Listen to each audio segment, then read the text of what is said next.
Americans have been made to be fearful of everything. There's nothing to be afraid of. Occupy Wall Street! Occupy Wall Street! Occupy Wall Street! Occupy Wall Street! Occupy Wall Street! Occupy Wall Street! Do something about it. Stop being afraid. Don't be afraid. The only reason why I choose to wear this mask, unfortunately, is because of my particular story. The people united will never be defeated.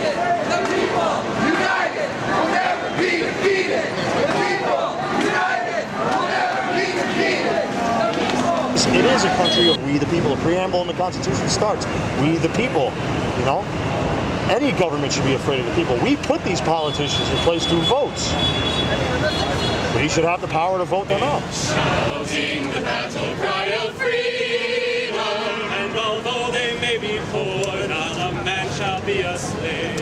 Shouting the battle cry of freedom. I mean, I'm here basically for the same reason that all these other people are here, because something is not right.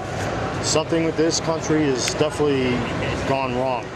You know, with the war that we fought after the World Trade Center came down, which is right in back of us, that was basically the beginning of the end for this country as far as I'm concerned. You know, and from my point of view, I was one of the people that ran into that wreck. You know, the man behind the mask was a World Trade Center first responder. And I was there for the first week that the towers came down. And not to be disrespectful, there's certain things that I'll keep to myself, but after a week of being down there, I've seen enough with my own two eyes. I couldn't tolerate it anymore. You know, no person ever should have to see like what I see. But for some reason, because I grew up here, I was raised here, and worked here as a construction worker, I will say that much, that you were compelled to come here and be a human being and help your fellow man and try to have hope that somebody's uncle, aunt, mother, brother, sister, you can save these people. Unfortunately, of course, we know the outcome of what happened. But 10 years later, many of us got sick, like myself, for example. I was diagnosed with an autoimmune disease, in which I'm stage 2 of, called sarcoidosis. It's a debilitating disease. I have a hard time breathing. I have growths on the inside of my lungs. If you look at my leg, for example, I forgot what the name of that is called, but that's one of the symptoms. There's a name for it. It's something nodosum, I think. I can't remember the name of it, but I take a whole bunch of different medications. I take prednisone, Advair, Pro Air, Qvar, Percocet to manage the muscle and joint pain. Ibuprofen, you know, but like prescribed, it's not like Advil you get off the shelf, but the real strong prescribed stuff. Creams for my leg and anywhere else I might break out. You know, it's just my body's in shambles right now. You know, it's just fortunately, you know, I do have basic coverage to the World Trade Center Medical Monitoring Program. At least I got that much. But after that, I don't have anything. You know, I've been out of work for about 6 months now. I was declined for SSD, which is Social Security Disability, workers' compensation, and I even tried to apply for food stamps because my unemployment doesn't cover my living expenses anymore. If it wasn't for my family and my friends and good people I have in my life, for all I know, I'd be sleeping right here. Who knows? It could be even worse. So it's disheartening to see like the people that I went to go save and try to help clean this city up and do what I had to do as a human being to be treated in this way. And I'm not the only first responder. There's a lot of us that are hurting, can't even get basic medical coverage. I'm fortunate because I got it early. I filed for it early and I got it early. Yeah. But it's finite. But there are a lot of others who simply can't get it. And I feel bad for them. But that's just one story, what I just told you. Everybody's here with their own individual stories, but we are all here for the same general purpose, that with all of this in mind, it all boils down to money.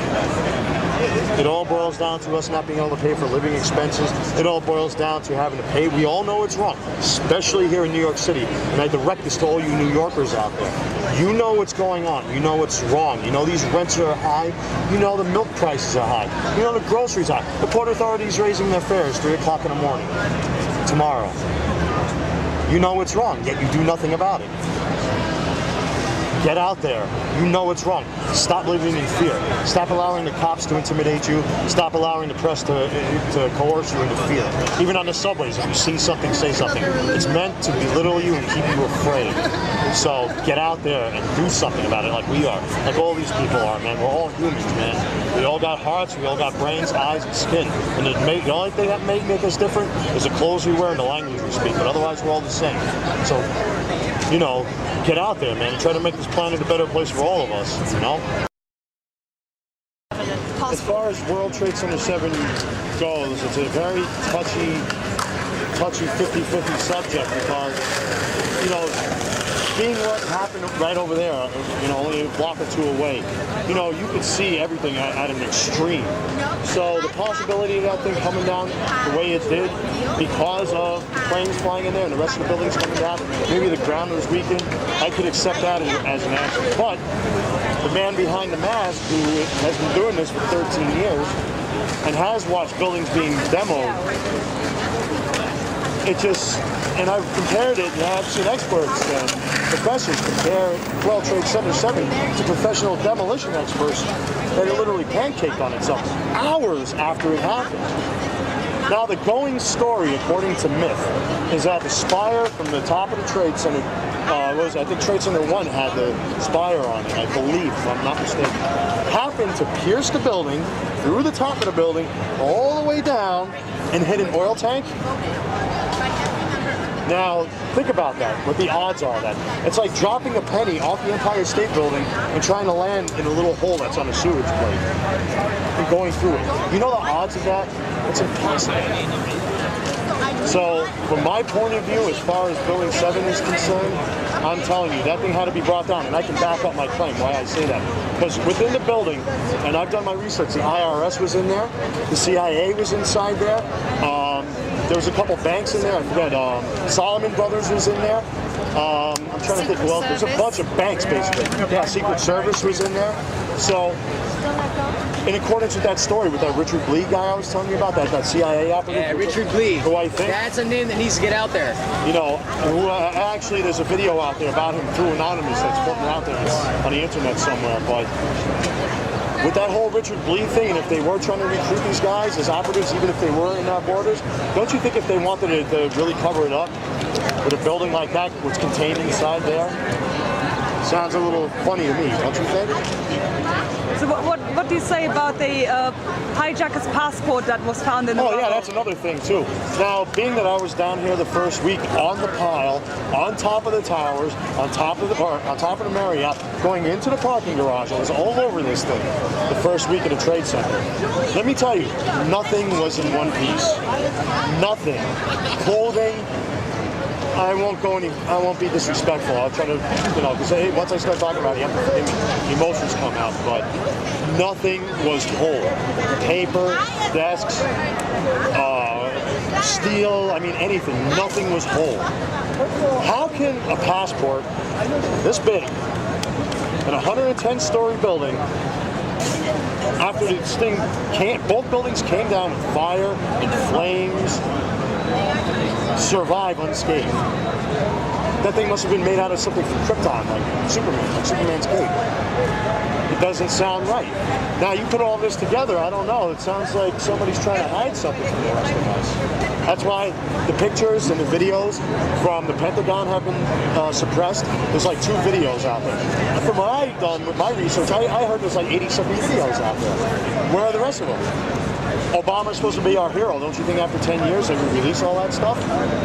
Why release a PDF from August, I think, 2004? August 6th. It was August 6th, thank you, my friend. Why release it from August 6th to 2004? Release a PDF with plenty of warning that all this was going to happen, but you don't release the videos of the plane hitting the Pentagon. Sounds weird, don't it? You know? Nobody mentions this Richard Blee guy. I personally went on the internet and searched for this guy. Pictures of him, there's one. Yeah, and it's when he was a kid. And a profile a side shot. Yep. History Commons has a good stuff on him. History Commons has a whole section on his involvement. Yes. 9/11, press the truth. As a matter of fact, they mentioned that. Yeah, press. I mean, as far as documentaries goes, Press for Truth is the one. Yeah.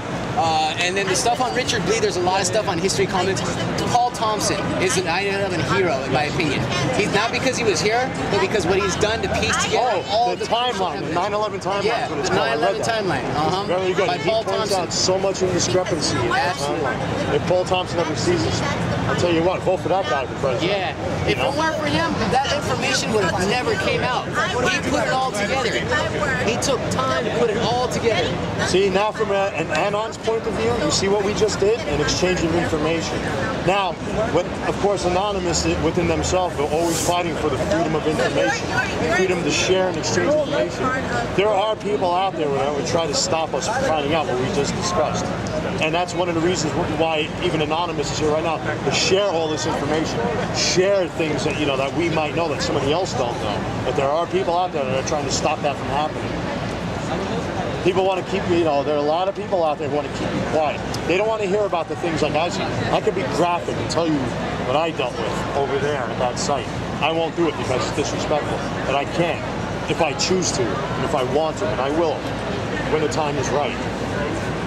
But there are people that want to keep us quiet, man. And I tell you what, one of these days, the people that caused all of this, all of us having to come out like this, like the way we are, they'll have to answer for it, like they did in Egypt. Believe me when I tell you.